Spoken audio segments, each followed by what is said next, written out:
చంద్రబాబు తొలిసారి సీఎం అయ్యి నేటికి 30 ఏళ్లు.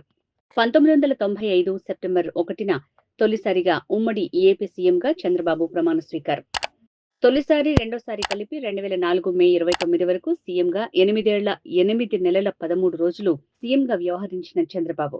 మూడోసారి 2014 జూన్ 8 నుంచి 2019 మే 29 వరకు సీఎంగా చంద్రబాబు. నాలుగోసారి 2024 జూన్ 12 నుంచి నేటి వరకు సీఎంగా చంద్రబాబు. నేటి వరకు మొత్తం 14 ఏళ్ల 11 నెలలు అంటే 5442 రోజులు సీఎంగా చంద్రబాబు. 15 ఏళ్ల కాలంలో అనేక సంక్షోభాలను పరిష్కరించిన నేత Chandrababu. Hitech city, Cyberabad, Shamshabad airport, outer ring రోడ్డుతో పాటు హైదరాబాద్ రూపురేఖలు మార్చిన సీఎం చంద్రబాబు. నాడు హైదరాబాద్ లో హైటెక్ సిటీ, నేడు అమరావతిలో క్వాంటమ్ వ్యాలీకి చంద్రబాబు రూపకల్పన.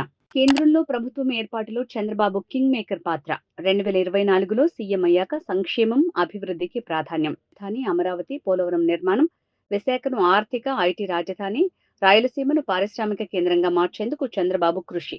నేటికి సీఎం పదవి బాధ్యతలు చేపట్టి 30 ఏళ్లు అవుతున్న సందర్భంగా రాజంపేటలో పెన్షన్ల పంపిణీలో పాల్గొననున్న సీఎం చంద్రబాబు.